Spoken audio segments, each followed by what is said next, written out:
Good morning, all. Good morning, ma'am. Morning.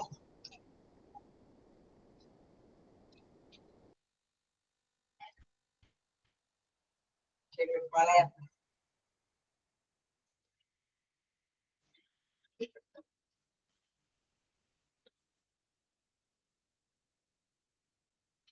നമ്മുടെ portions ഒക്കെ കഴിഞ്ഞു അല്ലേ?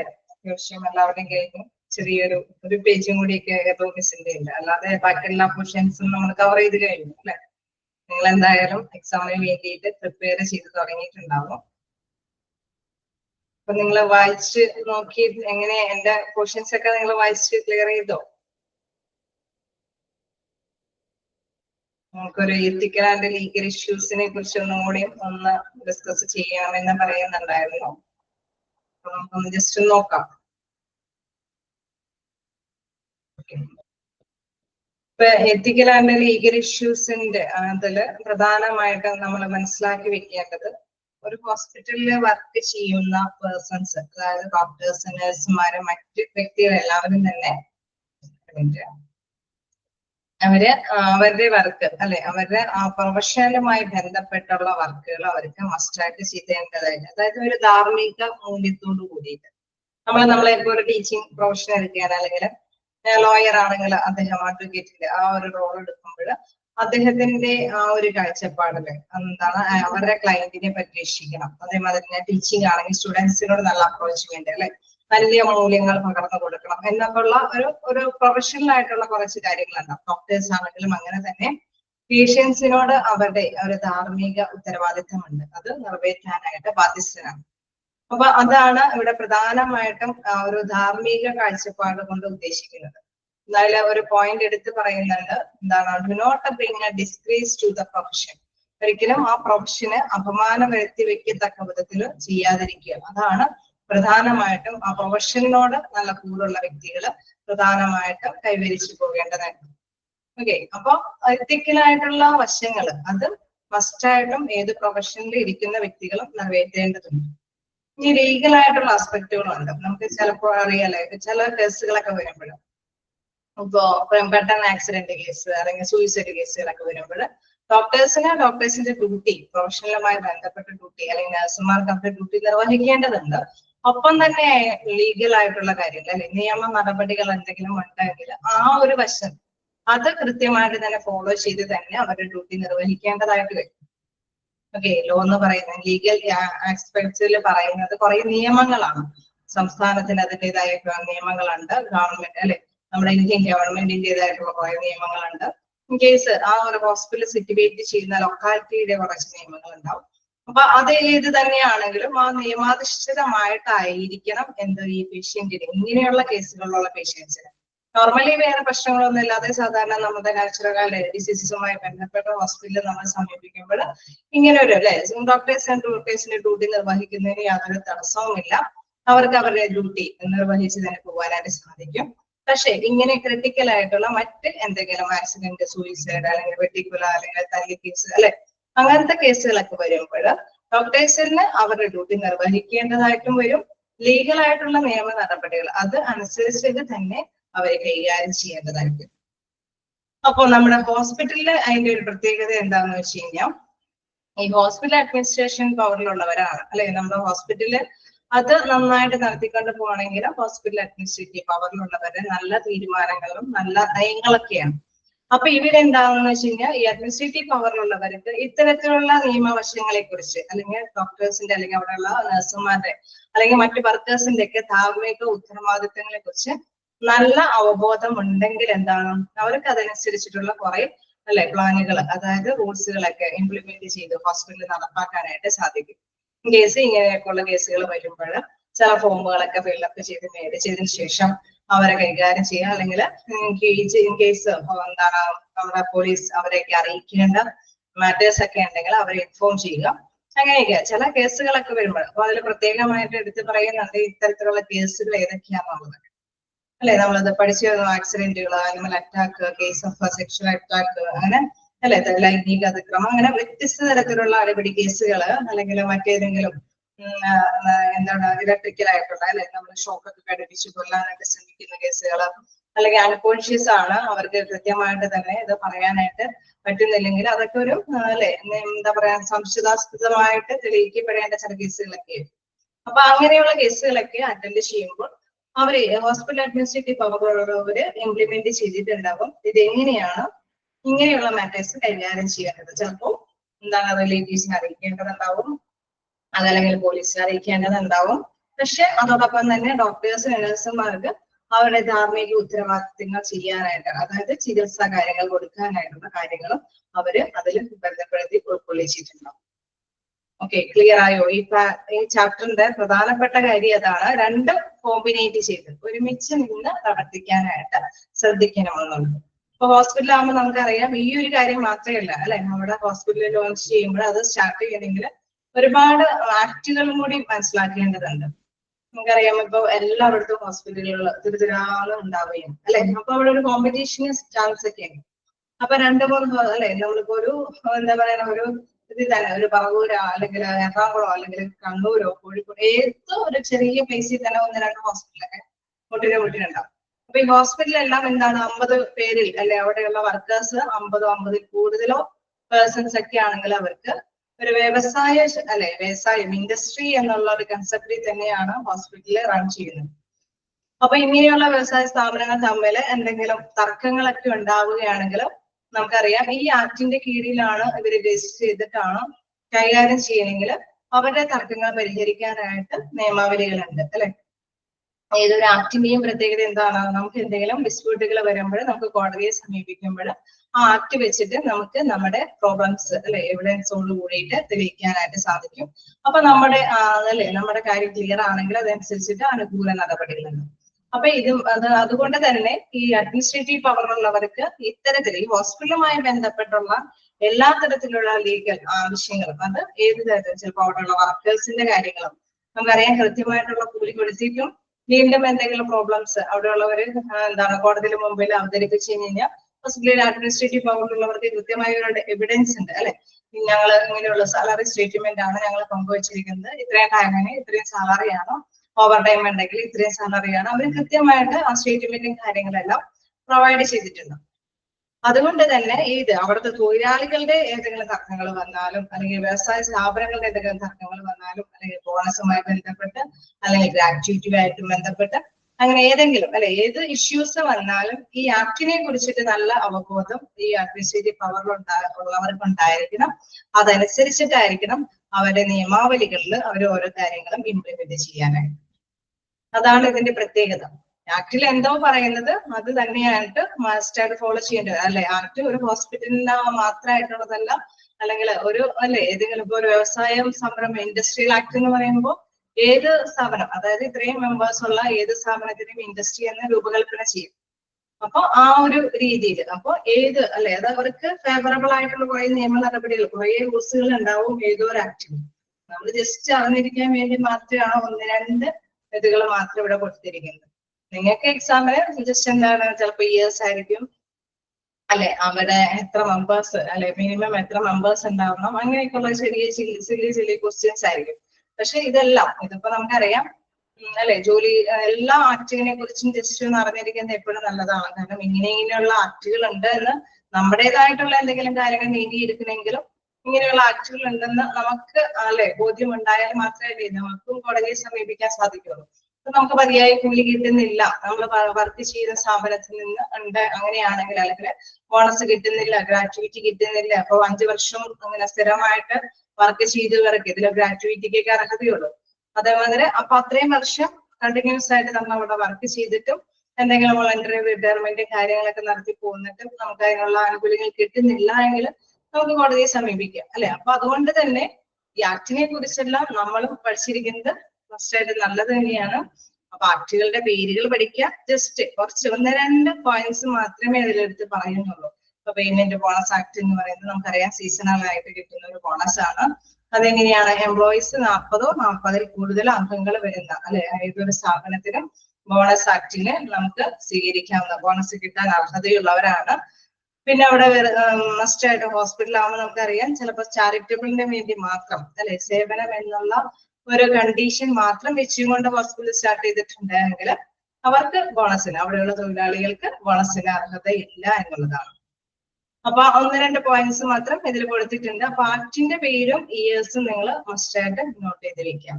പിന്നെ പ്രധാനമായിട്ടും എത്തിക്സ് എന്താണ്, ലോ എന്താണെന്ന് മനസ്സിലാക്കുക. ഇതാണ് ഇതിൽ പ്രധാനമായിട്ടും പറയുന്നത്. കൂടുതലായിട്ട് താഴേക്ക് പോകുമ്പോഴും ഇതുമാതിരി തന്നെയാണ് അല്ലെ. എന്തെങ്കിലും കാര്യങ്ങൾ, എന്തെങ്കിലും ഇതുകൾ മിസ്ലേനിയസ് ആയിട്ടുള്ള കാര്യങ്ങൾ വരുമ്പോൾ, അല്ലെങ്കിൽ കൺസ്യൂമർ പ്രൊട്ടക്ഷൻ ആക്ട് എന്താണ് ഉപഭോക്താക്കൾക്ക് തരുന്നത്. നമ്മളിപ്പോ ഹോസ്പിറ്റലാകുമ്പോൾ എന്താണ് അവിടുത്തെ കൺസ്യൂമർ ആരാണ്? പേഷ്യൻസ് ആണ്. അപ്പൊ പേഷ്യൻസിന് അർഹതപ്പെട്ടത് കിട്ടിയില്ലെങ്കിൽ അതുമായി ബന്ധപ്പെട്ട പേഷ്യൻസ് കോടതിയെ സമീപിക്കുമ്പോൾ കൃത്യമായ എവിഡൻസ് അത് ഹോസ്പിറ്റലുകാർക്ക് മസ്റ്റായിട്ടും അത് കൊടുക്കേണ്ടതായിട്ട് വരും. അപ്പൊ ഇൻ കേസ് അത് കൊടുക്കാനായിട്ട് അല്ലെ അവരുടെ മുമ്പിൽ തെളിയിക്കാനായിട്ട് ഇല്ല എങ്കിൽ അത് സംബന്ധിച്ച് അതുമായിട്ടുള്ള ഇഷ്യൂസ് ഹാൻഡിൽ ചെയ്യാനായിട്ട് ഹോസ്പിറ്റലുകാര് ബാധ്യസ്ഥരാണ്. അപ്പൊ എല്ലാ ആക്ടിനെ കുറിച്ചിട്ടും ഒരു അവബോധം ആർക്കുണ്ടായിരിക്കണം? നമ്മുടെ അഡ്മിനിസ്ട്രേറ്റീവ് പവറിലുള്ളവർക്ക് ഉണ്ടായിരിക്കണം. ഇന്നിന്ന ആക്ടുകളാണ് ഇതിൽ പൊതുവെ ഹോസ്പിറ്റലിനെ സംബന്ധിച്ച് അവിടെയുള്ള വർക്കേഴ്സിനെ കുറിച്ചുണ്ട്. അതേമാതിരി തന്നെ നമുക്കറിയാം അവിടെയുള്ള കൺസ്യൂമേഴ്സ് ആയിട്ടുള്ള, കസ്റ്റമേഴ്സ് ആയിട്ടുള്ള, പേഷ്യൻസിന് അനുകൂലമായിട്ടുള്ളതുണ്ട്. പിന്നെ ടൈമിനെ കുറിച്ചിട്ടുള്ള പറയുന്ന കാര്യങ്ങളുണ്ട്. പിന്നെ എന്താണ് ബിൽ ഓഫ് റൈറ്റ്സ് അല്ലെ, ബിൽ ഓഫ് റൈറ്റ്സിൽ കുറെ കാര്യങ്ങൾ, റൈറ്റ് ഓഫ് പ്രൈവസി അതൊക്കെ എങ്ങനെ കീപ്പ് ചെയ്യണം എന്നൊക്കെ ഉള്ളത് കൃത്യമായിട്ടൊക്കെ പറയുന്നുണ്ട്. അത് കോൺഫിഡന്റ് ആയിട്ടൊക്കെ കീപ്പ് ചെയ്യുന്നില്ലെങ്കിൽ അതിനെതിരെ കേസ് കൊടുക്കുക. അപ്പൊ എല്ലാത്തിനെയും കുറിച്ചുള്ള അവബോധം ആർക്കും, എല്ലാവർക്കും എന്താണ് പേഷ്യൻസിനാണെങ്കിലും അല്ലെങ്കിൽ നമുക്കിപ്പോ പഠിക്കുമ്പോൾ നമുക്ക് മനസ്സിലാവും ഇന്ന കാര്യങ്ങളാണ് ഇതിലൊക്കെ ഉണ്ടല്ലോ അല്ലെ, ഇതനുസരിച്ചിട്ടുള്ള കാര്യങ്ങൾ ചെയ്യാൻ സാധിക്കുമല്ലോ എന്നുള്ളത്. പ്രധാനമായിട്ടും ക്വസ്റ്റിനെ ബേസ് ചെയ്തുമ്പോൾ നിങ്ങൾക്ക് അത്രപ്പെടുത്തുന്ന ഉള്ളിൽ കയറി കുറെ ആധികാരികമായിട്ട് കുറെ ചോദ്യങ്ങളൊന്നും ചോദിക്കില്ല. പ്രധാനമായിട്ടും ചോദിക്കുന്നത് കുറച്ച് ഇയേഴ്സ് അല്ലെ. പൊതുവെ നമ്മൾ കാണുന്നത് ഇങ്ങനെയാണ്, ഇയേഴ്സുകൾ വെച്ചിട്ട് അല്ലെ, എന്താണ് ഏത് ഇയറിലാണ് ഇത് എസ്റ്റാബ്ലിഷ് ചെയ്തത്, അല്ലെങ്കിൽ കുറച്ച് ഇവിടെ അല്ലെ കുറച്ച് എന്താണ് ഇതുകളൊക്കെ ഉണ്ട്, കുറച്ച് MLC, കുറച്ച് എന്താണ് അബ്രിവേഷൻസ് ഒക്കെ കൊടുത്തിട്ടുണ്ട്. അത്തരത്തിലുള്ള ക്വസ്റ്റ്യൻസ് ഒക്കെയാണ് പൊതുവെ കാണാറുള്ളൂ. ഒരുപാട് ക്വസ്റ്റ്യൻസ് ഒന്നും ഇതിന് വരാറില്ല അല്ലെ. ഇന്ത്യൻ നഴ്സിംഗ് കൗൺസിൽ ആക്ട്, അതായത് INC-യുടെ ഫുൾ ഫോം എന്താണ്, അതൊക്കെ നമുക്ക് അല്ലെ വളരെ സിമ്പിൾ ആയിട്ട് തന്നെ നമുക്ക് അറിയാവുന്ന കുറെ കാര്യങ്ങളൊക്കെയാണ്. ഇതൊക്കെ നഴ്സിംഗ് സ്റ്റുഡന്റ് അല്ലെ, നഴ്സുമായി ബന്ധപ്പെട്ട കുറച്ച് ആക്ടുകളാണ്. അവർക്ക് ഫേവറബിൾ ആയിട്ടുള്ള കുറെ ആക്ടുകളാണ്. ജസ്റ്റ് ഇത് വായിച്ചു നോക്കുക. പിന്നെ അതിന്റെ ആ ഒരു ഹെഡ്ലൈൻ മനസ്സിലാക്കി വെക്കുക. ഓരോരുത്തർക്കും ഫാർമസി ആയിട്ട് അവരുമായി ബന്ധപ്പെട്ട കുറച്ച് ആക്ടുകളാണ്. എല്ലാ നിയമങ്ങളും നമുക്ക് വെറുതെ അല്ലെ നമുക്കൊന്ന് മനസ്സിലാക്കി കിട്ടാൻ വേണ്ടിയിട്ടാണ് ഇതിൽ കൊടുത്തിരിക്കുന്നത്. Okay, ethical and legal issue എന്താന്നുള്ളത് മനസ്സിലാക്കി. ഞാൻ ഇങ്ങനെ ഡീപ്പായിട്ട് എടുത്തു പോകുന്നില്ല, കാരണം എല്ലാ ചാപ്റ്റേഴ്സും ഒന്ന് റെഫർ ചെയ്യണമെന്നുണ്ട് നിങ്ങൾക്ക്. ഞാൻ അങ്ങനെയാണ് സാധാരണ തരാറ്. കാരണം ക്ലാസ് കഴിയുമ്പോഴേക്കും അല്ലെ ഫസ്റ്റ് ആയിട്ട് ഓരോ ഇതിലും പ്രധാനപ്പെട്ടത് എന്താണെന്ന് സാധാരണ ക്ലാസ് എടുക്കുമ്പോൾ ജസ്റ്റ് ഒന്ന് പറഞ്ഞു പോകാൻ പറ്റാത്ത അവസ്ഥ ഉണ്ടാവാറുണ്ടെങ്കിൽ കൂടി ഇപ്പൊ ഒന്ന് ഫൈനലൈസ് ചെയ്ത് പോകാറുണ്ട്. കുറച്ച് ചാപ്റ്റേഴ്സ് നമുക്കൊന്ന് റെഫർ ചെയ്ത് പോകാനുണ്ട് അങ്ങനെ. അപ്പൊ ഇതില് വരുന്ന പ്രധാനപ്പെട്ട കാര്യങ്ങൾ ഇത്തരത്തിലുള്ള അല്ല ഇയേഴ്സ് ചോദിക്കാറുണ്ട്. പിന്നെ ആക്ടുകളുടെ അത് ഏത് ആക്ടാന്നുള്ളത് ചോദിക്കാറുണ്ട്. പിന്നെ ചില അബ്രിവേഷൻസ് ചോദിക്കാറുണ്ട്. പിന്നെ ആർക്ക് വേണ്ടിയിട്ടാണെന്നുള്ള കാര്യം കൂടി. ചിലത് അല്ലെ കൺസ്യൂമേഴ്സിന് വേണ്ടിയിട്ടുള്ളതായിരിക്കാം, ചിലത് അവിടുത്തെ നഴ്സുമാർക്ക് വേണ്ടിയിട്ടുള്ളതായിരിക്കാം, അല്ലെങ്കിൽ ചിലത് അവിടുത്തെ എംപ്ലോയീസിന് വേണ്ടിയിട്ടുള്ളതായിരിക്കാം. അത് ചിലപ്പോൾ നമ്മൾ നേരത്തെ പറഞ്ഞ വളരെ ഇൻഡസ്ട്രി അല്ലെ അത് ഹോസ്പിറ്റലിന് വേണ്ടിയിട്ടുള്ളതാണ്. അങ്ങനെ ഓരോ കാര്യങ്ങൾ ആർക്ക് വേണ്ടിയിട്ടുള്ളതാണെന്നും കൂടി ജസ്റ്റ് മനസ്സിലാക്കി വെക്കും. അല്ലാതെ ഡീപ്പായിട്ട് അതിന്റെ ആ ഒരു റൂൾസുകൾ നമ്മൾക്ക് പ്രധാനമായിട്ടും ചോദിച്ച് കാണാറില്ല. ദെൻ എന്താണ് പറയുന്നത്, പ്രധാനമായിട്ടുള്ള കുറച്ച് കാര്യങ്ങൾ ഇത്രയൊക്കെ ഉള്ളൂ. എന്തായാലും എത്തിക്കൽ എന്താണ്, ലീഗൽ ആക്ട്സ് എന്താണെന്നുള്ളത് ക്ലിയർ ആയോ?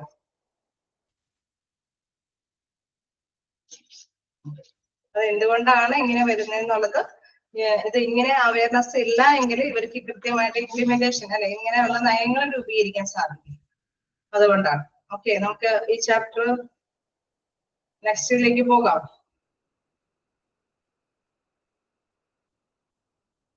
ഓക്കെ, ദെൻ നമുക്ക് നെക്സ്റ്റിലേക്ക് പോവാം. അടുത്തത് എന്താണ് വേണ്ടത്? നിങ്ങൾ തന്നെ ഒന്ന് ആദ്യം എത്തിക്കൽ പറഞ്ഞായിരുന്നു, അതുകൊണ്ട് തന്നെയാണ് ഞാൻ എത്തിക്കൽ പ്രധാനമായിട്ട് എടുത്തത്. നിങ്ങൾക്ക് തന്നെ ചൂസ് ചെയ്യാം ഏത് ചാപ്റ്റർ ആണ് ഇഷ്ടം കൂടി നിങ്ങൾക്ക് പറഞ്ഞു തരണമെന്ന് തോന്നുന്നത്. ഓവർവ്യൂ ചിലര് എങ്കിലും ആവശ്യപ്പെടാറുണ്ട്. ഹ്യൂമൻ റിസോഴ്സ്, ഹ്യൂമൻ റിസോഴ്സ് നോക്കാം.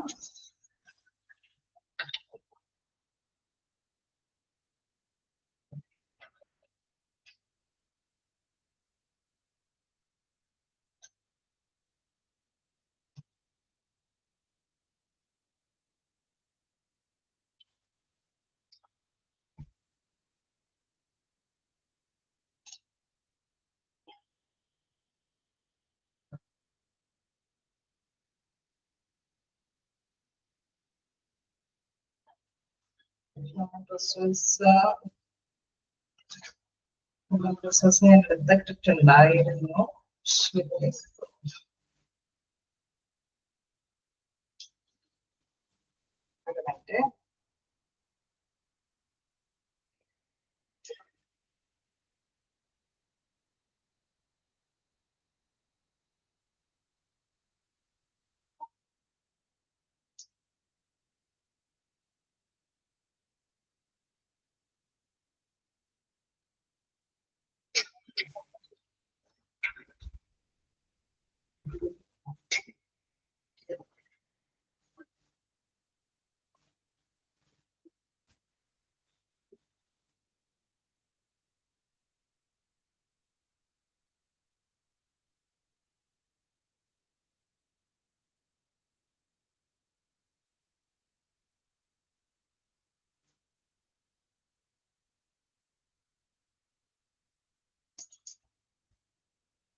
ഓക്കെ, ഹ്യൂമൻ റിസോഴ്സ് മാനേജ്മെന്റ് നോക്കാം.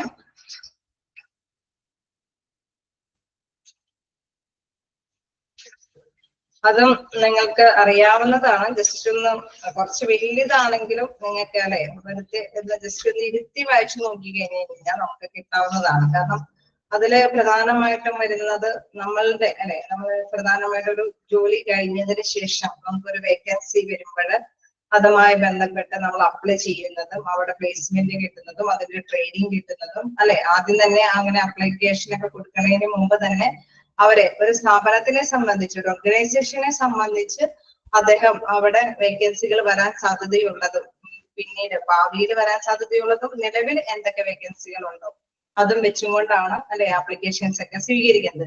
ഈ ആപ്ലിക്കേഷൻസ് ഒക്കെ സ്വീകരിക്കുന്നതിന് മുമ്പ് തന്നെ അവർ ആദ്യം തന്നെ നോക്കും എന്താണ് മതിയായ പേഴ്സൺസിന് ഇവിടെയുള്ളവർക്ക് പ്രൊമോഷൻ ഒക്കെ കൊടുത്തിട്ട് അത് അല്ലെ ഏറ്റവും മുകളിലുള്ള പോസ്റ്റുകളൊക്കെ ഫില്ല് ചെയ്യാൻ പറ്റുമെന്നൊക്കെ നോക്കും. അതിനുശേഷം ആണ് പുറത്തുനിന്നൊക്കെ ആപ്ലിക്കേഷൻസ് സ്വീകരിക്കാനായിട്ട് അവർ തയ്യാറാകുന്നത്. അതായത് താഴേക്കുള്ള പോസ്റ്റിന്. അപ്പൊ അതിന് വേണ്ടിയിട്ട് അവർ റിക്രൂട്ട്മെന്റ് നടപടികളാണ്. റിക്രൂട്ട്മെന്റ് തയ്യാറാക്കുമ്പോൾ നമുക്കറിയാം നല്ല പേരുകേട്ട ഒരു സ്ഥാപനത്തിൽ പോയി വ്യക്തികളെ സെലക്ട് ചെയ്ത് കൊണ്ടുവരിക എന്ന് പറയുന്നത് ആ ഓർഗനൈസേഷനെ സംബന്ധിച്ച് വളരെ നേട്ടമാണ്. കാരണം നല്ല ടാലന്റഡ് ആയിട്ടുള്ള നല്ല ഏബിളായിട്ടുള്ള പേഴ്സൺസിനെയാണ് അവിടെ അപ്പോയിന്റ്മെന്റ്സ് കൊടുക്കാനായിട്ട് സാധിക്കുന്നത്. അപ്പൊ അങ്ങനെ വരുമ്പോൾ അവർക്ക് കുറച്ച് വാഗ്ദാനങ്ങളൊക്കെ കൊടുക്കും. അങ്ങനെ റിക്രൂട്ട്മെന്റുമായി ബന്ധപ്പെട്ട് കുറെ വാഗ്ദാനങ്ങളും കാര്യങ്ങളൊക്കെ ഉണ്ട്. അതനുസരിച്ചിട്ട് അവര് ആ വാഗ്ദാനങ്ങൾ അനുസരിച്ചിട്ട് ഇത് ഫേവറബിൾ ആണോ, ഈ വാഗ്ദാനങ്ങളൊക്കെ കഴിഞ്ഞ പ്രാവശ്യമൊക്കെ പാലിച്ചിട്ടുണ്ടോ എന്നൊക്കെ നോക്കിയിട്ടായിരിക്കും നല്ല ടാലന്റഡ് ആയിട്ടുള്ള പേഴ്സൺസ് ഒക്കെ ആപ്ലിക്കേഷൻസ് സബ്മിറ്റ് ചെയ്യുള്ളൂ. ഓർഗനൈസേഷനെ സംബന്ധിച്ച് ഒരുപാട് ആപ്ലിക്കേഷൻസ് കിട്ടുക എന്നുള്ളത് ഭയങ്കര കാര്യമാണ്. കാരണം അതിൽ നിന്ന് നല്ല പേഴ്സൺസിനെ സെലക്ട് ചെയ്യാനായിട്ട് സാധിക്കും. ഇവരെ സംബന്ധിച്ച് അല്ലാതെ കാൻഡിഡേറ്റ്സിനെ സംബന്ധിച്ച് നല്ല ഓഫറുകൾ അത് പാലിച്ചു പോകുന്ന അല്ലെങ്കിൽ സമൂഹത്തിൽ അല്ലെങ്കിൽ എന്താണ് നല്ല ഒരു റേറ്റ് അല്ലെ നല്ല ഹൈ റേറ്റ് പാലിച്ചു പോകുന്നത് നമുക്കറിയാം. എന്തെങ്കിലും ഫിനാൻഷ്യൽ ആയിട്ടുള്ള എന്തെങ്കിലും ബർഡനും കാര്യങ്ങളൊക്കെ ഉള്ളവര് ഒരു സ്ഥാപനത്തിലേക്ക് അപ്ലൈ ചെയ്യാനായിട്ട് ആരും തയ്യാറാവില്ല. ഇപ്പൊ ഹോസ്പിറ്റലാണെങ്കിലും നമുക്കറിയാം നല്ല ഫ്രഷേഴ്സ് അങ്ങനെ നോക്കുമ്പോൾ നല്ല അല്ലെ കോമ്പറ്റീവ് ആയിട്ട് വിജയിച്ച് നിൽക്കാൻ വരുന്ന ഹോസ്പിറ്റലിലേക്ക് മാത്രമാണ് അവര് ആപ്ലിക്കേഷൻസ് കൊടുക്കുകയുള്ളൂ. അപ്പൊ നല്ല കുറെ പേര് ആപ്ലിക്കേഷൻസ് കിട്ടുന്നതനുസരിച്ചിട്ട് നല്ലവരെ സെലക്ട് ചെയ്യും.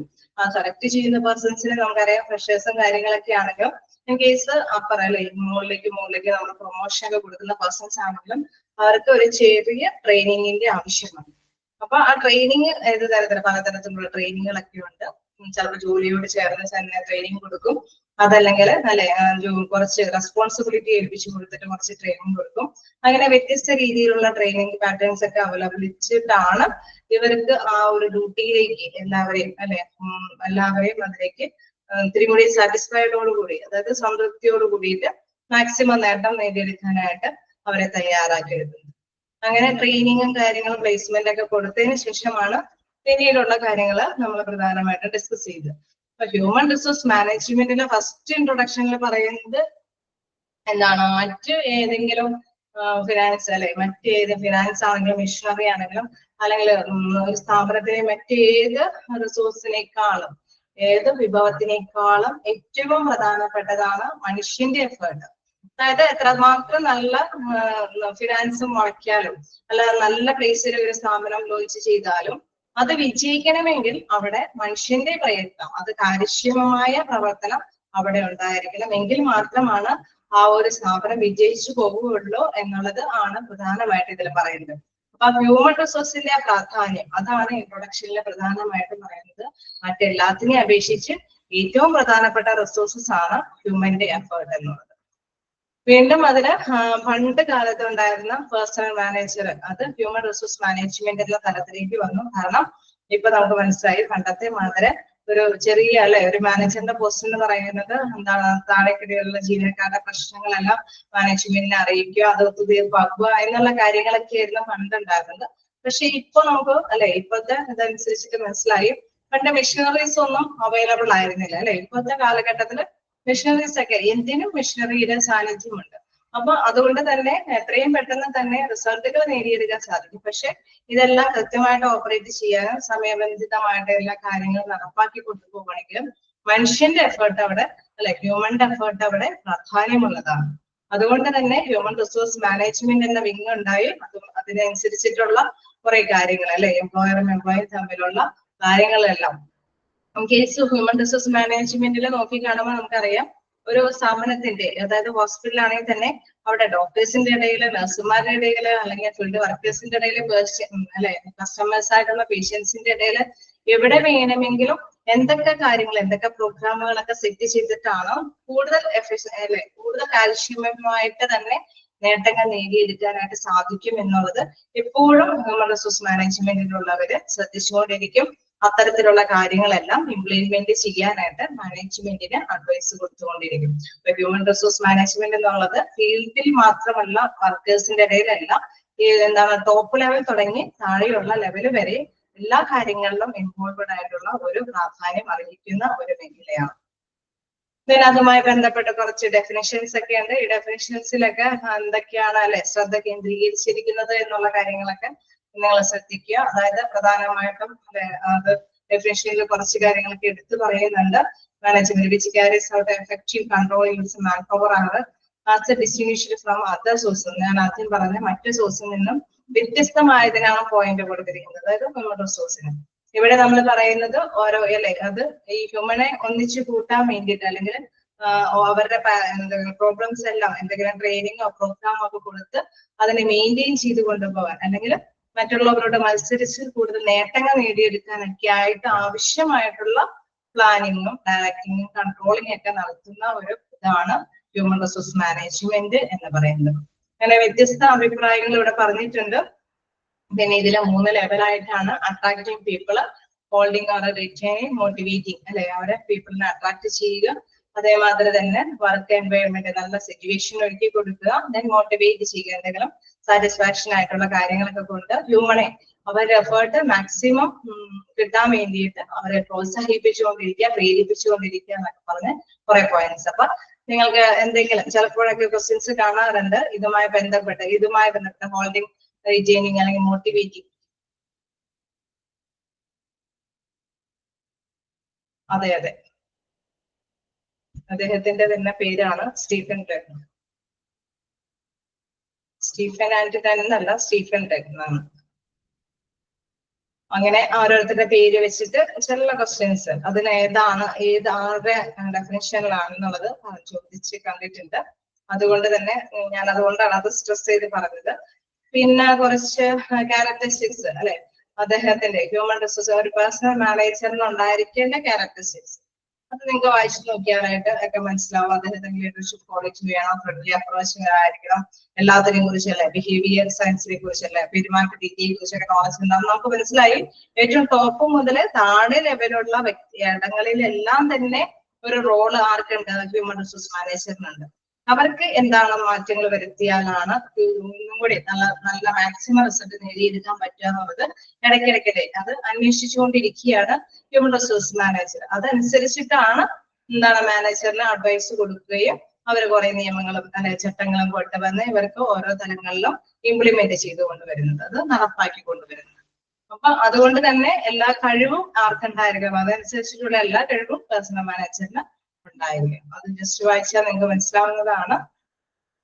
ദെൻ അതില് പ്രധാനമായിട്ടും ഇത് റോളുകൾ എടുത്തെടുത്ത് സെപ്പറേറ്റ് പറയുന്നുണ്ട്.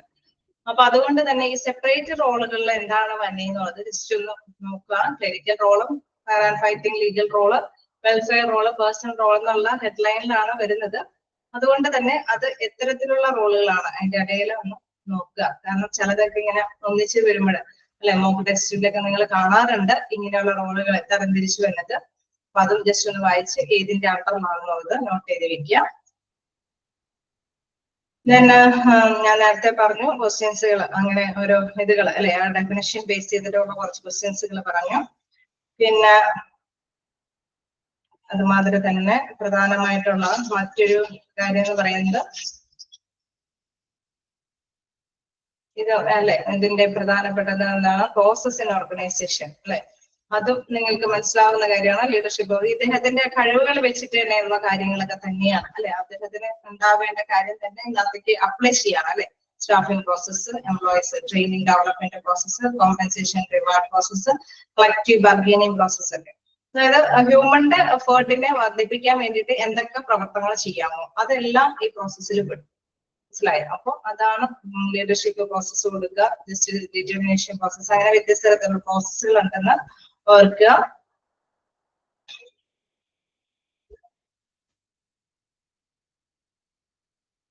ഇതിന്റെ ഒരു പ്രത്യേകത എല്ലാത്തിനെയും കുറിച്ച് ജസ്റ്റ് ഒന്ന് മനസ്സിലാക്കി വെക്കണം. എന്താണ് പ്രോസസ്സിൽ ഇൻക്ലൂഡ് ചെയ്തേക്കുന്നത്, പോളിസിയിൽ എന്താണ് ഉദ്ദേശിച്ചിരിക്കുന്നത്, നയങ്ങള് അല്ലെ, ആ നയങ്ങള് ഈ പോളിസികള് നേരത്തെ ഞാൻ ഇംപ്ലിമെന്റ് ചെയ്യുന്ന കുറച്ച് റൂൾസ് ആൻഡ് റെഗുലേഷൻസ് ഒക്കെ ഞാൻ പറഞ്ഞു അല്ലെ. മാനേജറിന്റെ അഡ്വൈസോട് കൂടിയിട്ടായിരിക്കും മിക്കവാറും അല്ലെ. മാനേജറിന് അഡ്വൈസ് കൊടുക്കുന്നത് ഹ്യൂമൻ റിസോഴ്സ് മാനേജറാണ്. ഈ മാനേജറിന്റെ അഡ്വൈസോട് കൂടിയിട്ട് കുറെ പോളിസികൾ, നയങ്ങളെല്ലാം രൂപീകരിക്കും. ഈ നയങ്ങൾ വെച്ചിട്ട് വരുമ്പോഴുള്ള പ്രത്യേകത അവർക്ക് അല്ലെ പ്രോബ്ലംസ് ഒന്നും ഇല്ലാതെ തന്നെ കാര്യങ്ങളൊക്കെ കൈകാര്യം ചെയ്ത് കൊണ്ടുപോകാനായിട്ട് സാധിക്കും. എന്തെങ്കിലും മാറ്റങ്ങളൊക്കെ വരുത്തണമെങ്കിൽ അല്ലെ, സുപ്പീരിയേഴ്സിനെ ഇൻസൾട്ട് ചെയ്യാതെ തന്നെ സബോർഡിനേറ്റിന് അവരുടെ കാര്യങ്ങളൊക്കെ പറഞ്ഞ് ബോധിപ്പിക്കാനൊക്കെ ആയിട്ട് സാധിക്കും. അപ്പോയിന്റ്മെന്റ്സ് നടത്താൻ വരെ അവർക്ക് സാധിക്കും എന്നുള്ളതാണ്. പിന്നെ അതിന്റെ ലക്ഷ്യങ്ങളൊക്കെ എന്തൊക്കെയാണെന്നുള്ളത്, സൗണ്ട് ഇൻഡസ്ട്രിയൽ റിലേഷൻഷിപ്പ് കാത്തു സൂക്ഷിക്കാൻ സാധിക്കും. ഹ്യൂമൻ റിസോഴ്സിന്റെ മാക്സിമം യൂസേജിന് ഇത് സാധിക്കും. അങ്ങനെ അവരുടെ അന്തസ് നിലനിർത്തിക്കൊണ്ടുപോകാൻ അല്ലെ, ഓരോരുത്തർക്കും ഓരോരുത്തരുടെ അന്തസ് കീപ്പ് ചെയ്ത് കൊണ്ടുപോകാനായിട്ട് സാധിക്കും എന്നുള്ളത് പ്രിൻസിപ്പിൾസ്. എന്തായാലും പോളിസി എന്താണെന്നും അതിന്റെ ജസ്റ്റ് എന്താണെന്നുള്ള കാര്യങ്ങൾ. പോളിസി എന്ന് പറയുന്നത് കുറച്ച് നയങ്ങളാണ്. ആ നയങ്ങൾ വെച്ചിട്ടാണ് കൊണ്ടുവരുന്നത് അല്ലെ. അവര് ജീവനക്കാരെ ആ നയങ്ങൾ പാലിക്കാനായിട്ട് ബാധ്യസ്ഥരായിട്ട് വരുമ്പോൾ അവർ ആ നയങ്ങൾ പാലിക്കാനായിട്ട് ശ്രമിക്കും. അപ്പൊ അതിൽ എന്തെങ്കിലും ഭേദഗതികൾ വരുത്തണമെങ്കിൽ ഇവർക്ക് സുപ്പീരിയേഴ്സിന്റെ അനുമതി കൂടാതെ തന്നെ ഇവർക്ക് എന്തെങ്കിലും ഭേദഗതികളൊക്കെ വരുത്താനും അതേമാതിരി അപ്പോയിന്റ്മെന്റ്സും കാര്യങ്ങളൊക്കെ ചെയ്യാനൊക്കെ ആയിട്ട് സാധിക്കും എന്നുള്ളതാണ് പ്രധാനമായിട്ടും അതിൽ വരുന്നത്.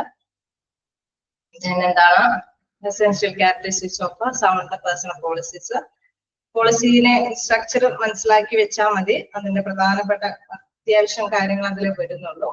അതിന്റെ സ്ട്രക്ചർ എന്താന്നുള്ളത്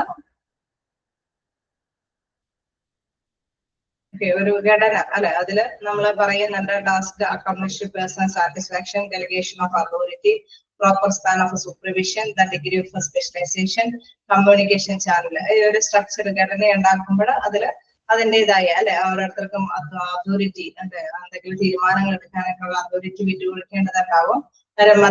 സൂപ്പർവൈസേഴ്സ് ആയിട്ടും വിധമായ അകലം പാലിക്കാനായിട്ട് സാധിക്കും. പിന്നെ സ്പെഷ്യലൈസേഷൻ, അതായത് എന്തെങ്കിലും ഓരോരുത്തർക്ക് സ്പെഷ്യലൈസ്ഡ് ആയിട്ടുള്ള പേഴ്സൺസിന് അവരവരുടെ ഡ്യൂട്ടി നിർവഹിക്കാനുള്ള ചുമതല ഉണ്ടായിരിക്കും. എന്താണ് കമ്മ്യൂണിക്കേഷൻ ചാനൽ ഷുഡ് പ്രോപ്പർ, എല്ലാവർക്കും അല്ലെ നല്ലൊരു സ്ട്രക്ചർ, നല്ലൊരു ഘടനയുണ്ടെങ്കിൽ എല്ലാവർക്കും നല്ല രീതിയിൽ അവരവരുടെ ഡ്യൂട്ടി നിർവഹിച്ച് ഗവൺമെന്റ് ഉദ്യോഗസ്ഥർക്ക് ബഹുമാനം കൊടുത്തുകൊണ്ട് തന്നെ നല്ല കമ്മ്യൂണിക്കേഷനോട് കൂടിയിട്ട് തന്നെ അവർക്ക് കാര്യങ്ങൾ ചെയ്യാനൊക്കെ ആയിട്ട് സാധിക്കും എന്നുള്ളതാണ്.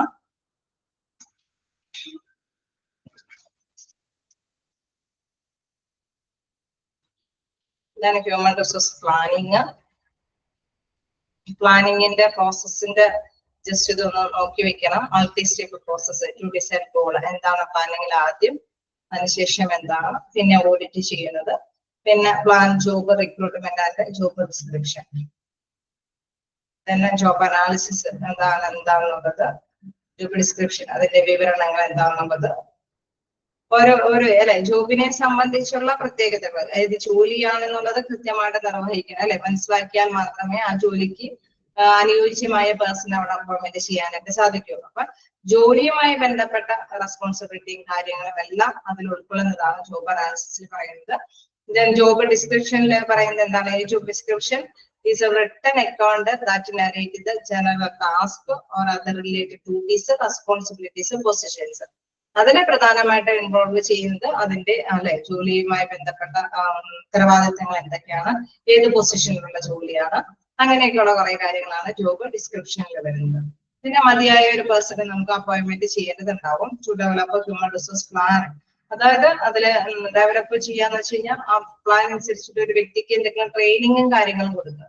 നമ്മൾ നേരത്തെ പറഞ്ഞിരുന്നു അല്ലെ, ഫ്രഷേഴ്സ് ഒക്കെ വരുമ്പോൾ അവർക്ക് ഒരു മതിയായ ട്രെയിനിങ് കൊടുത്താലാണ് അവരുടെ ആ ഒരു സ്കില്ല് അല്ലെങ്കിൽ അവരുടെ നോളജ് വർദ്ധിപ്പിച്ചെടുക്കാൻ സാധിക്കുകയുള്ളൂ. അതുമായി ബന്ധപ്പെട്ട കുറച്ച് കാര്യങ്ങളാണ് ഹ്യൂമൻ റിസോഴ്സ് പ്ലാനിങ് ഡെവലപ്മെന്റിൽ വരുന്നത്. To develop a human resource plan എന്നുള്ളത്.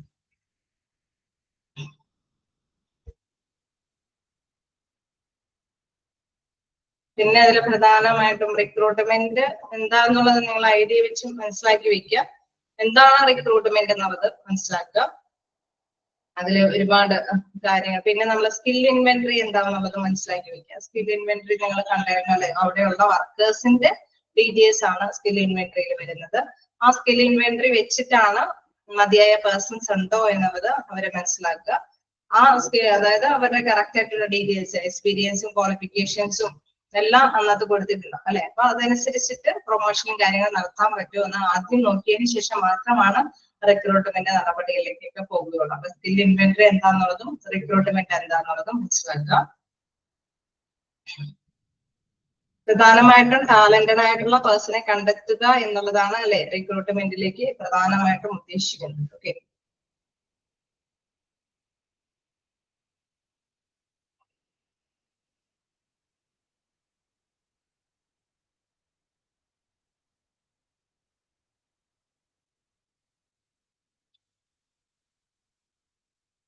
പിന്നെ ഇതിലെ പ്രധാനമായിട്ട് റിക്രൂട്ട്മെന്റിന്റെ മെത്തേഡുകൾ ചോദിക്കുന്നുണ്ട് അല്ലെ. Direct method, indirect method, third party method. അപ്പൊ അതും ജസ്റ്റ് ഒന്ന് നോക്കി വെക്കുക. എന്താണ് ഡയറക്റ്റ് മെത്തേഡിൽ പറയുന്നത്? റിക്രൂട്ട്മെന്റിൽ ഡയറക്റ്റ് മെത്തേഡ് എന്താണ് ഉദ്ദേശിക്കുന്നത്? ഇൻഡയറക്റ്റ് മെത്തേഡ് എന്ന് പറയുമ്പോൾ നമുക്കറിയാം അല്ലെ, അഡ്വർടൈസ്മെന്റും കാര്യങ്ങളൊക്കെയാണ്. ഡയറക്റ്റ് ആണെങ്കിൽ അത് എഡ്യൂക്കേഷൻ പ്രൊഫഷണൽ ഇൻസ്റ്റിറ്റ്യൂഷനിൽ പോയിട്ട് നമ്മൾ ഡയറക്റ്റ് ആയിട്ട് കൈകാര്യം ചെയ്യുന്നതാണ്.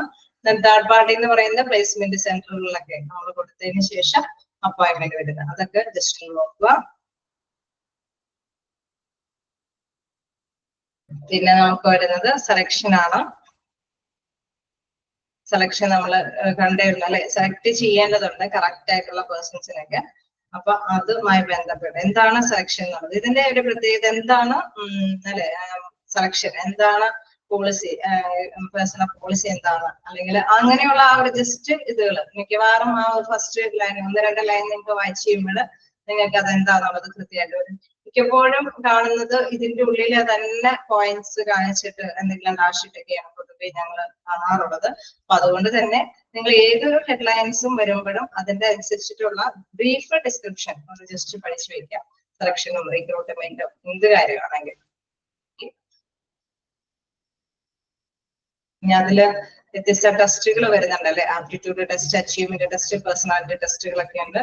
അത് എന്താണെന്നുള്ളതും ജസ്റ്റ് ഒന്ന് നോക്കി വെക്കുക. എന്താണ് ട്രൈസ് ടെസ്റ്റ് ചെയ്യുക, ability to carry out task and react, ഒരു അല്ലെ ഏതെങ്കിലും ഒരു ടാസ്ക് തന്നിട്ട് അതെങ്ങനെ റിയാക്ട് ചെയ്യുന്നത് എന്നുള്ളത് ആപ്റ്റിറ്റ്യൂഡ് ടെസ്റ്റ്. അച്ചീവ്മെന്റ് ടെസ്റ്റ് എന്ന് പറയുമ്പോൾ എന്താണ്, developed knowledge or skill after A period of training അല്ലെ, കുറച്ച് സമയത്തിന് ശേഷം ഇദ്ദേഹത്തിന്റെ നോളജ് ഒക്കെ അത് എവാലുവേറ്റ് ചെയ്യുന്നത്, അദ്ദേഹത്തിന്റെ കഴിവും ഇതൊക്കെ എങ്ങനെയാണെന്നുള്ളത് എവാലുവേറ്റ് ചെയ്യുന്നതാണ് അച്ചീവ്മെന്റ് ടെസ്റ്റ്.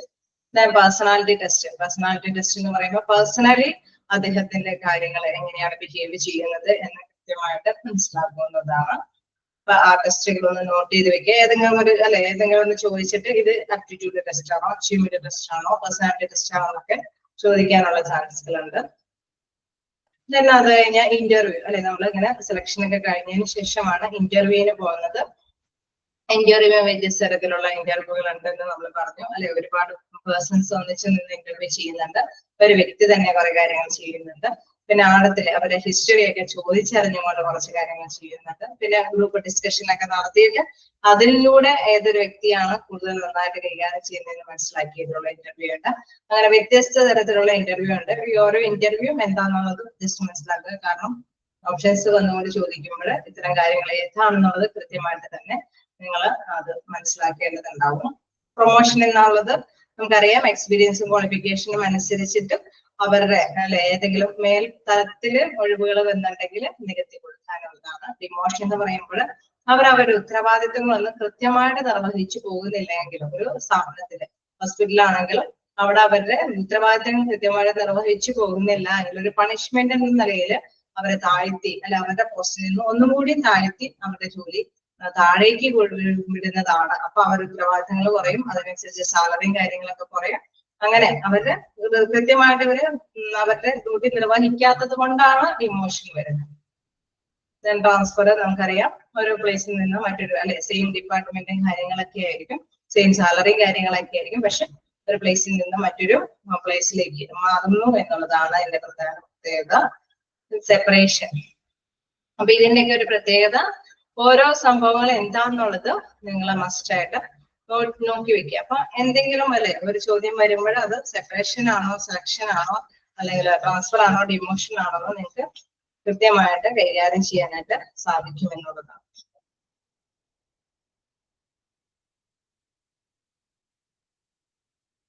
ഇതന്നെ ഇതിൽ പറയുന്നത് അല്ലെ സെപ്പറേഷന്റെയും കുറച്ചുണ്ട്. എന്താണ് ഇത് അങ്ങനെ അങ്ങോട്ട് ചോദിക്കാറില്ല. ഓക്കെ, സെപ്പറേഷൻ എന്ന് പറയാം. Separation means termination of a service or agreement with the organisation for some reasons. The employees may be separated from the payroll of an organization because അതായത് സെപ്പറേറ്റ് ചെയ്യുക എന്ന് പറയുന്നത് അവരെ അവരുടെ അഗ്രിമെന്റിൽ നിന്ന് അല്ലെ വേണ്ടാന്ന് വെക്കുകയാണ്. അതിന് ചില കാര്യങ്ങളുണ്ട് അല്ലെ. ചിലപ്പോ നമ്മൾ ഒരു സ്ഥാപനത്തിൽ അവരെ വേണ്ടാന്ന് വെക്കുന്നതിന് അതിൻ്റെതായ റീസൺസ് ഉണ്ടാവും, അല്ലാതെ ചുമ്മാ അവരെ വേണ്ടാന്ന് വെക്കില്ല അല്ലെ. അത് അതിനൊരു കാര്യം എന്താന്ന് വെച്ചാൽ ഒരുപക്ഷെ അവരുടെ ഡ്യൂട്ടി അവർ നന്നായിട്ട് നിർവഹിക്കാത്തത് കൊണ്ടായിരിക്കും. ചിലപ്പോൾ സെപ്പറേഷൻ വരുന്നത് ചില കാര്യങ്ങളിൽ നമുക്കറിയാം. ഒരു 3 പേർക്ക് കൊടുക്കേണ്ട സാലറി അതിന്റെ ആവശ്യമില്ല, ഒരു 1-2 പേർക്ക് മതിയാകുമെന്ന് തോന്നുകയാണെങ്കിൽ അല്ലെ, അവർക്ക് അത്രയും പേഴ്സൺസിന്റെ മതി എന്ന് തോന്നുകയാണെങ്കിൽ അവരെന്ത് ചെയ്യും, ആ പേഴ്സൺസിനെ 3 പേരുടെ പോസ്റ്റിൽ നിന്ന് മാറ്റി 1-2 പേര് മാത്രമേ മതി എന്നുള്ള ഒരു രീതിയിലേക്ക്. അപ്പൊ അങ്ങനെ അപ്പൊ ചില സമയങ്ങളിൽ നമുക്കറിയാം അല്ലെ മതിയായ അവര് ചിലപ്പോൾ അവരുടെ ഡ്യൂട്ടി ശരിയല്ലാത്തത് കൊണ്ടായിരിക്കും വേണ്ടാന്ന് വെക്കുന്നത്.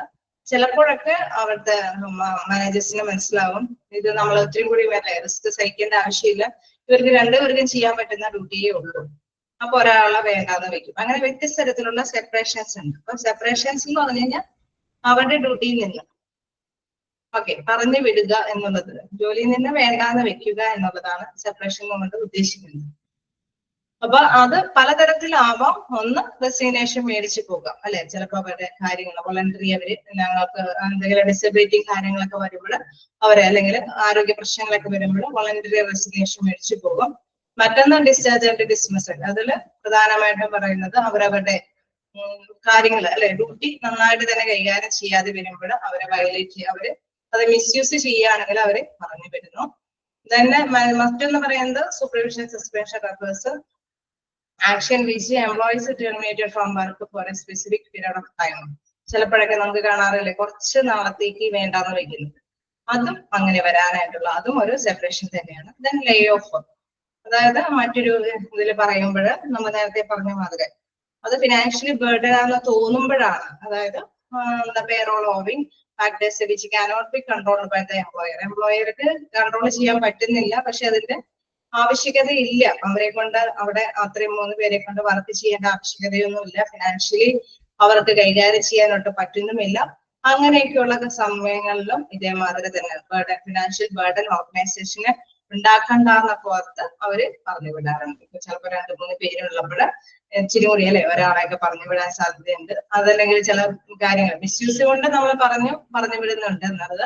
ഇവിടെ മിസ്യൂസ് അല്ല വരുന്നത്, അവിടെ അതിന്റെ ആവശ്യകത ഇല്ല എന്ന് അവർക്ക് തോന്നുമ്പോൾ എംപ്ലോയർക്ക് തോന്നുമ്പോൾ അവര് 1-2 പോസ്റ്റ് അല്ലെ 2-3 പോസ്റ്റിൽ നിന്നും ഒരു പോസ്റ്റ് വേണ്ടാന്ന് വെക്കും. ഓക്കെ, സെപ്പറേഷൻ എന്താണെന്നുള്ളത് ക്ലിയർ ആയോ?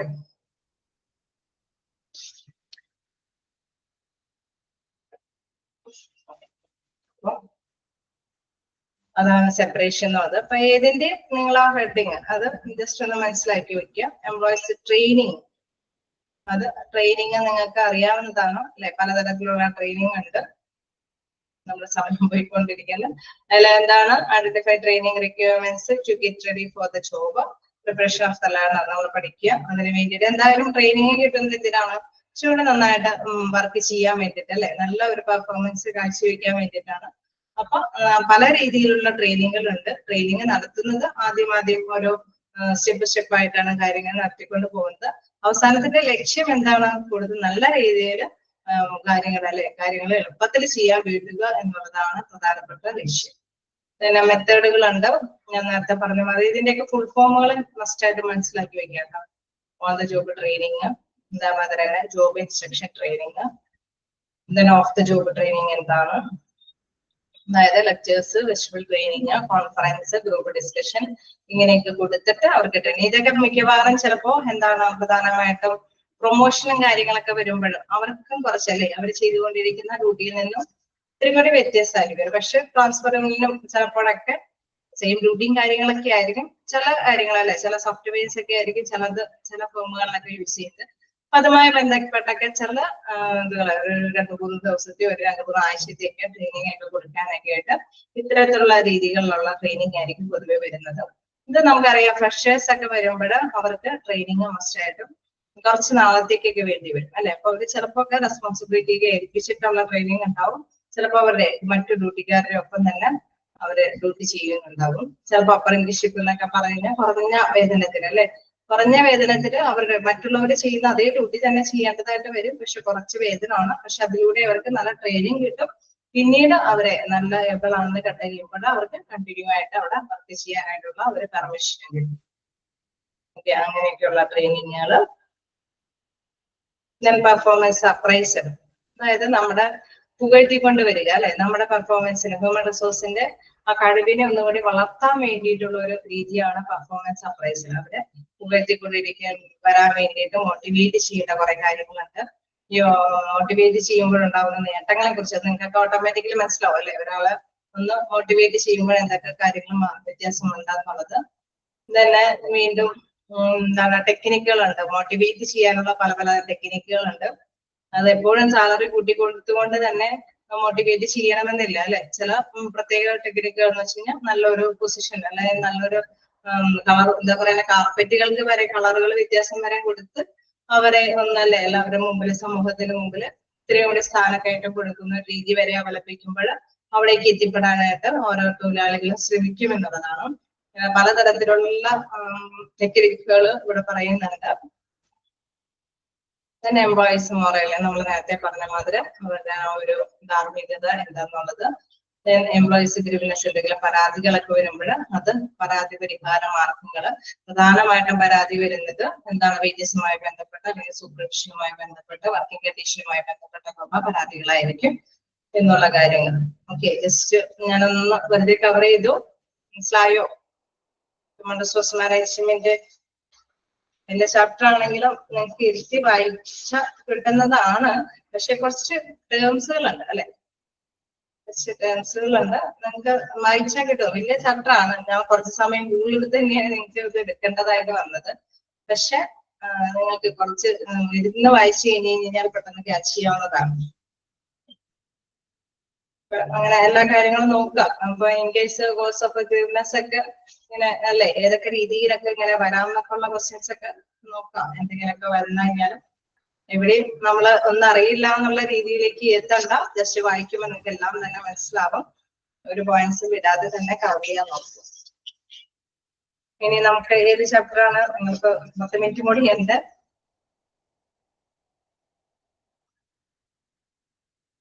നമ്മൾ കമ്പ്യൂട്ടറും ജസ്റ്റ് ഒന്ന് റെഫർ ചെയ്തതായിരുന്നു. പിന്നെ ഇത് പറഞ്ഞു ഓവർവ്യൂ.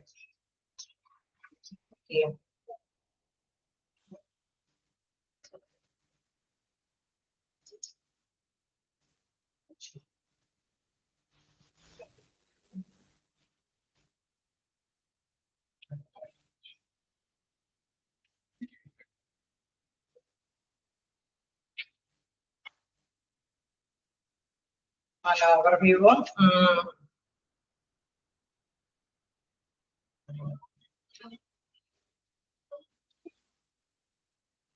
ഓക്കെ. അപ്പൊ ഓവർവ്യൂവിലും ഇതേമാതിരി തന്നെ അല്ലെ, ഇതിന്റെ ഒരു പ്രത്യേകത അനുസരിച്ചിട്ട് എന്ന് വെച്ച് കഴിഞ്ഞാൽ ഹോസ്പിറ്റലില് നടക്കുന്ന കുറച്ച് കാര്യങ്ങളുണ്ട് അല്ലെ. ഹോസ്പിറ്റൽ അഡ്മിനിസ്ട്രേറ്റീവ് പവറിലുള്ളവർക്ക് അതുമായി ബന്ധപ്പെട്ട് കുറച്ച് ഡീറ്റെയിൽസുകളൊക്കെ ചിലപ്പോൾ സബ്മിറ്റ് ചെയ്യേണ്ടതൊക്കെ ഉണ്ട്. പ്രധാനമായിട്ടും ഹോസ്പിറ്റലിൽ അഡ്മിനിസ്ട്രേറ്റീവിലുള്ളവർക്കാണ് ഇത്തരം കാര്യങ്ങൾ നമ്മൾ നേരത്തെ പറഞ്ഞ കുറെ ഇംപ്ലിമെന്റ് ചെയ്യുന്നത്, തീരുമാനങ്ങളൊക്കെ നടപ്പാക്കേണ്ടത് അവരാണ്. അപ്പൊ അതുകൊണ്ട് തന്നെ ഇവരെ കുറിച്ച് മൊത്തത്തിൽ ഹ്യൂമൻ റിസോഴ്സ് മാനേജ്മെന്റ് പോലെ അവരുടെ ആശയങ്ങളെല്ലാം പങ്കുവെക്കുന്നത് ആരാണ്? ഹ്യൂമൻ അഡ്മിനിസ്ട്രേറ്റീവ് പവറിലുള്ളവരാണ്. കാരണം എന്താണ്, അവരാണ് റൂൾസ് ആൻഡ് റെഗുലേഷൻസ് ഒക്കെ കൂടുതലും ഇംപ്ലിമെന്റ് ചെയ്തുകൊണ്ടുവരുന്നത്. അപ്പൊ ഇത്തരത്തില് ഓവർവ്യൂ ഹെൽത്ത് ആൻഡ് ഹോസ്പിറ്റൽ അഡ്മിനിസ്ട്രേഷനിൽ പ്രധാനമായിട്ട് പറയുന്നത് ഇവരുടെ പ്രാധാന്യം, ഈ അഡ്മിനിസ്ട്രേറ്റീവ് പവറിലുള്ളവരുടെ പ്രാധാന്യം. നമ്മൾ നേരത്തെ പറഞ്ഞു ഹ്യൂമൻ റിസോഴ്സ് മാനേജ്മെന്റ് എന്ന് പറഞ്ഞപ്പോൾ നമ്മൾ പറഞ്ഞു അവിടെ അവിടെ വർക്ക് ചെയ്യുന്ന ഓരോ ഹ്യൂമനെ സംബന്ധിച്ചിട്ടുള്ള കാര്യങ്ങൾ മാനേജ്മെന്റ് ആണ് അല്ലെ, ഹ്യൂമൻ മാനേജ്മെന്റിനെ അറിയിക്കുന്നത് ഹ്യൂമൻ റിസോഴ്സ് മാനേജർ ആണ്. ഈ മാനേജർ അറിയിച്ചു കഴിഞ്ഞാൽ തന്നെ അവർക്ക് അല്ലെ അഡ്മിനിസ്ട്രേറ്റീവ് പവറിലുള്ളവരാണ് തീരുമാനങ്ങൾ എടുക്കുന്നത് അല്ലെ. അപ്പൊ അവരുടെ തീരുമാനങ്ങൾക്കാണ് കൂടുതൽ പ്രാധാന്യം. അതുകൊണ്ട് തന്നെ അവർക്ക് പ്രാധാന്യമുണ്ട്. പ്രധാനമായിട്ടും അവർ നല്ല തീരുമാനങ്ങളെല്ലാം അഡോപ്റ്റ് ചെയ്യണമെങ്കിൽ അത് ഓർഗനൈസേഷനെ സംബന്ധിച്ച് അല്ലെ ഭയങ്കര ദോഷകരമായിട്ട് ബാധിക്കും. അതല്ല നല്ല ഏറ്റവും നല്ല തീരുമാനങ്ങളാണ് അവർ എടുക്കണതെങ്കിൽ എന്താണ് അത് മുന്നോട്ട് പോകാൻ ഹോസ്പിറ്റലിനെ സംബന്ധിച്ച് മുന്നോട്ട് പോകാനായിട്ട് സാധ്യതയുണ്ട്. മാനേജറിന്റെ അല്ലെങ്കിൽ മറ്റുള്ളവരുടെ അഭിപ്രായങ്ങൾ അല്ലെങ്കിൽ അവിടെയുള്ള മാറ്റേഴ്സുകളെല്ലാം ഡിസ്കസ് ചെയ്തിട്ട് നല്ല തീരുമാനങ്ങളാണ് അഡോപ്റ്റ് ചെയ്യുന്നതെങ്കിൽ അത് തീർച്ചയായിട്ടും ഹോസ്പിറ്റലിൽ ഗുണം ചെയ്യും. അതല്ലെങ്കിൽ റോങ് ആയിട്ടുള്ള കാര്യങ്ങളാണ് കൈകാര്യം ചെയ്യുമെങ്കിൽ അത് ഹോസ്പിറ്റലിനെ തിരിച്ചും അല്ലെ ഡൈവേഴ്സ് ആയിട്ട് അഡോപ്റ്റ് ചെയ്യുന്നതാണ്. അപ്പൊ അഡ്മിനിസ്ട്രേറ്റീവ് പവറുള്ളവരാണ് കൂടുതലായിട്ടും തീരുമാനങ്ങൾ എടുക്കേണ്ടത് എന്നുള്ളതാണ് പ്രധാനമായിട്ടും മനസ്സിലാക്കേണ്ടത്. അതുകൊണ്ട് തന്നെ അവർക്കും അല്ലെ അവിടെയുള്ള ആ ഒരു അഡ്മിനിസ്ട്രേറ്റീവ് പവറുള്ളവർക്കും നല്ലൊരു റോൾ ഉണ്ട് അല്ലെ, അവർക്ക് നല്ല കഴിവുകൾ ഉണ്ടായിരിക്കണം. അങ്ങനെ ഉള്ള കുറെ റോളുകളും. അപ്പൊ ഹ്യൂമൻ റിസോഴ്സ് അഡ്മിനിസ്ട്രേഷൻ അതായത് ഹെൽത്ത് അഡ്മിനിസ്ട്രേഷന്റെ മീനിങ് മനസ്സിലായോ? അതായത് അവരാണ് ഇംപ്ലിമെന്റ് ചെയ്യുന്നത് എല്ലാ കാര്യങ്ങളും. Health administrators formula control and coordinate medical and health service for organisation and business. ഒരു ബിസിനസ് ആയിട്ട് വളർത്തിക്കൊണ്ട് വരാനായിട്ട് എല്ലാത്തിനെയും കോർഡിനേറ്റ് ചെയ്ത്, അതായത് ചിലപ്പോ ഞാൻ പറഞ്ഞ മാതിരി മാനേജേഴ്സിന്റെ അഭിപ്രായങ്ങൾ ചോദിക്കും. ഇൻ കേസ് നമുക്ക് ഒരു പക്ഷേ അവര് പറയാണ് ഡോക്ടേഴ്സിന്റെ ഇടയിൽ ട്രെയിനിങ് കാര്യങ്ങളൊക്കെ വേണം, അവർക്ക് ഇങ്ങനെയാണ് പ്രശ്നം എങ്ങനെയാണ്, അവരുടെ ടൈമിന് എന്തെങ്കിലും വേരിയേഷൻസ് ഒക്കെ വേണം. അങ്ങനെ അവര് മാനേജേഴ്സ് ഹ്യൂമൻ റിസോഴ്സ് മാനേജ്മെന്റ് ഇവരോട് അഭിപ്രായപ്പെട്ട നേരെ തന്നെ അവർ അപ്ലൈ ചെയ്യാതെ ചെയ്യേണ്ടത്. അത് അവിടെ പോയി അല്ലെ അവിടുത്തെ ഡോക്ടേഴ്സായിട്ട് ഒന്നും കൂടി ഡിസ്കസ് ഒക്കെ ചെയ്തു, അങ്ങനെയുണ്ടോ, ഇങ്ങനെ വന്നാൽ എന്തെങ്കിലും മാറ്റേഴ്സ് ഉണ്ടാവോ, അപ്പൊ അതിനനുസരിച്ച് അവരും കൂടി ഡിസ്കസ് ചെയ്ത് ഒരു മീറ്റിംഗ് ഒക്കെ വിളിച്ചു കൂട്ടിയൊക്കെ ആയിരിക്കും പുതിയ പുതിയ തീരുമാനങ്ങൾ ഇംപ്ലിമെന്റ് ചെയ്യുന്നത്. അപ്പൊ അതിനുള്ള പവർ ഈ ഓഫീസിലുള്ള അല്ലെ അഡ്മിനിസ്ട്രേറ്റീവ് പവറിലുള്ളവർക്ക് ഉണ്ടായിരിക്കും അല്ലെ. അപ്പൊ ഹ്യൂമൻ റിസോഴ്സ് മാനേജറിന് ഉണ്ടായിരിക്കുന്നതിനേക്കാളും അധികം എന്താണ് യോഗ്യതകളും കഴിവുകളും അഡ്മിനിസ്ട്രേറ്റീവ് പവറുള്ളവർക്ക് ഉണ്ടായിരിക്കും. ഓക്കെ, അതാണ് പ്രധാനമായിട്ടും പറയുന്നത്. പിന്നെ അവരുടെ റോളുകൾ എന്താന്നുള്ള കാര്യങ്ങളൊക്കെ പറയുന്നുണ്ട്. എന്താണ് ആദ്യം മാനേജ്മെന്റിനെ പറയുന്ന മറ്റു പേരുകളൊക്കെ ഉണ്ട് കേട്ടോ, അതൊക്കെ ജസ്റ്റ് എന്തായാലും നിങ്ങൾ പഠിച്ചിരിക്കുന്നുണ്ടോ? കാരണം ഇതിന് കുറെ പേരുകളൊക്കെ പറഞ്ഞിട്ടുണ്ടല്ലേ, health administration, health care administration, health care management, ഇങ്ങനെ വ്യത്യസ്ത പേരുകളൊക്കെ ഉണ്ട്. ജസ്റ്റ് നിങ്ങൾ വായിക്കുമ്പോൾ അതൊക്കെ നോട്ട് ചെയ്ത് പോകണം കേട്ടോ ഫസ്റ്റ് ആയിട്ട്. ദെൻ അതിൽ പറയുന്ന മറ്റു കാര്യം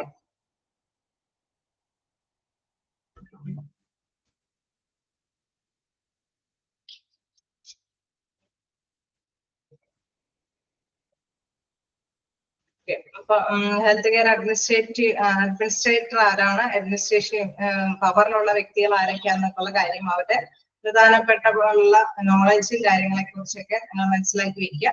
Directly handle policy and budget to generate a better patient experience and ensure the safety of the guest and the staff. അതായത് ഇതിലെല്ലാം തന്നെ അല്ലെ നല്ല ഒരു ഹാൻഡില്, നല്ല പോളിസികളായിരിക്കും ഇവരുടെ ഒരു പ്രത്യേകത. ഇവരായിരിക്കും എപ്പോഴും പോളിസി എന്ന് പറഞ്ഞ ബഡ്ജറ്റ് ഉണ്ടാക്കുന്നത്, പോളിസി ഉണ്ടാക്കുന്നത്, അല്ലെങ്കിൽ റൂൾസ് ആൻഡ് റെഗുലേഷൻസ് ഉണ്ടാക്കുന്നത്, അല്ലെങ്കിൽ അതൊക്കെ ഇംപ്ലിമെന്റ് ചെയ്യുന്നതെല്ലാം ഇവര് തന്നെയായിരിക്കും, അഡ്മിനിസ്ട്രേറ്റീവ് പവറുള്ളതായിരിക്കും.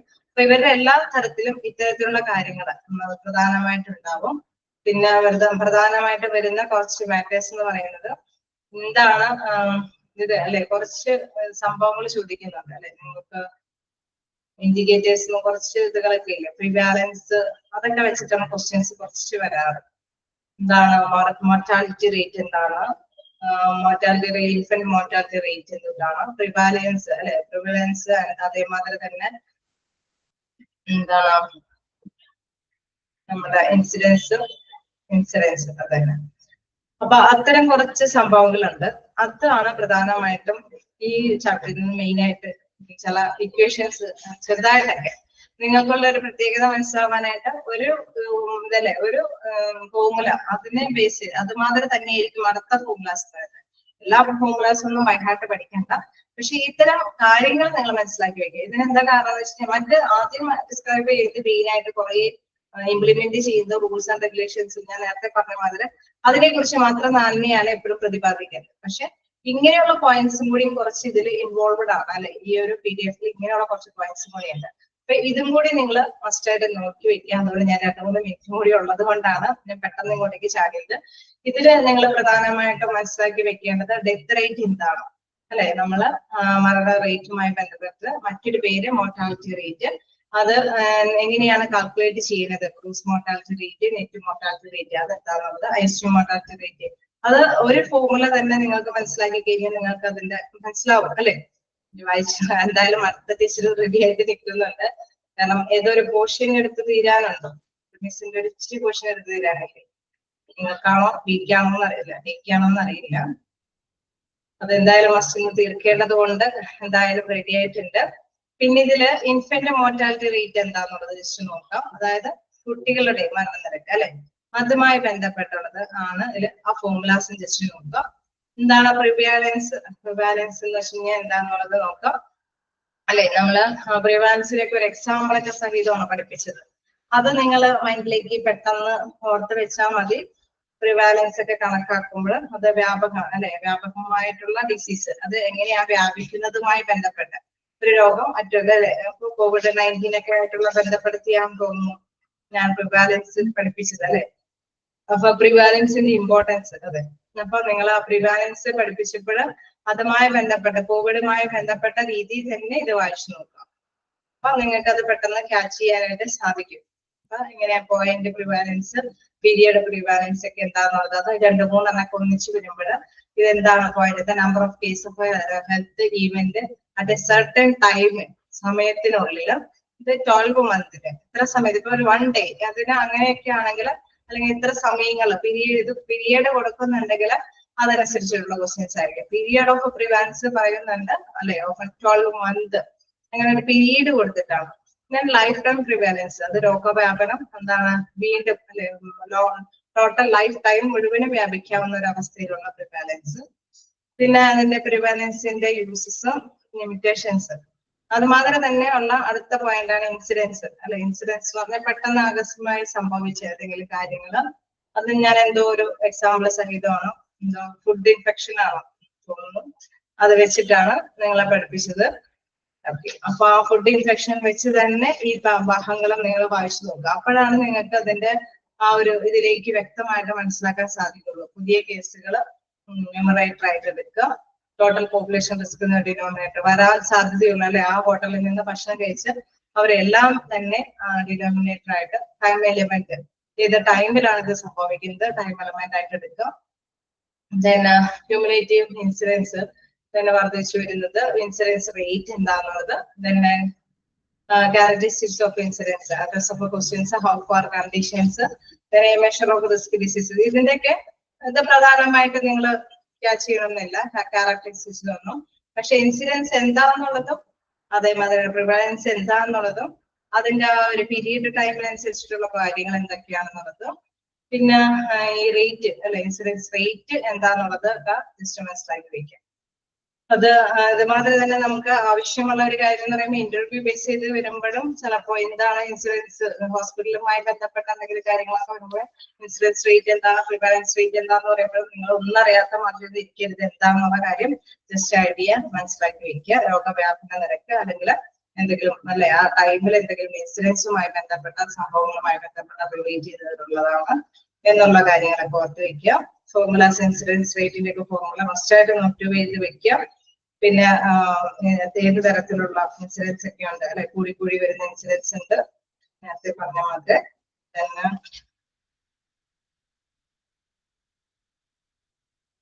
ചലഞ്ചസ്, അത് നിങ്ങൾക്ക് അല്ലെ, പേഷ്യന്റ് സർവീസ് ചലഞ്ചസ്, അങ്ങനെ പലതരത്തിലുള്ള ഇത് അഡ്മിനിസ്ട്രേറ്റീവ് പവറിൽ വരുമ്പോൾ ഇത്തരത്തിലുള്ള വെല്ലുവിളികളൊക്കെ ഉണ്ടാവാനായിട്ടുള്ള സാധ്യതകളാണ്. അതുമായി ബന്ധപ്പെട്ടുള്ള കുറച്ച് കാര്യങ്ങൾ. പിന്നെ പ്രിവിയറൻസ് നമ്മൾ എത്ര ടൈപ്പിലുള്ളതാന്ന് നമ്മൾ ജസ്റ്റ് പറഞ്ഞിരുന്നല്ലേ, 3 ടൈപ്പിലുള്ളതാന്ന് പറഞ്ഞായിരുന്നു, പീരിയഡ് വെച്ചിട്ടും മറ്റുമായിട്ടുള്ള കാര്യങ്ങളൊക്കെ.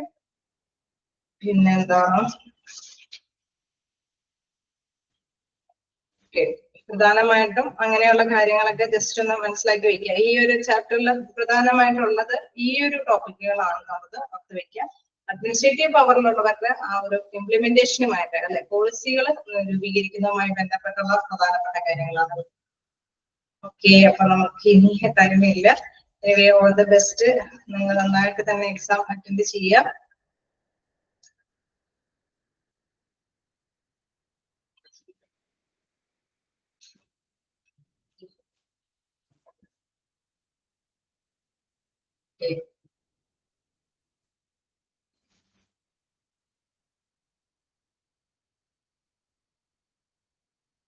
എന്തായാലും നിങ്ങളുടെ മ്യൂട്ടാക്കാനുള്ള ആ ഓപ്ഷൻ, അൺമ്യൂട്ടാക്കാനുള്ള ഓപ്ഷൻ ഇവിടെ നിന്ന് പോയി, അതുകൊണ്ട് എനിക്ക് ചെയ്യാനൊക്കില്ല.